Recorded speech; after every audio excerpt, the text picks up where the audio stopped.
මේ ලෝකේ හැම මිනිස්සෙක්ම ඉන්නේ අපිට පුළුවන් වෙනකන් විතරයි. හැම කෙනෙක්ම අපි තියාගන්න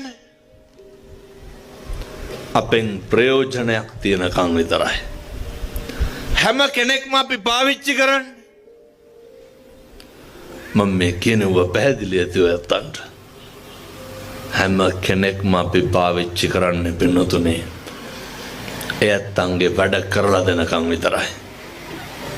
ඔය සේරම කරලා අන්තිමේට වුණාම අර කිරි අරගෙන ඉවරුනහම හරකට මොකද කරන්නේ? ඒක මස් කඩේට දක්වනවනේ.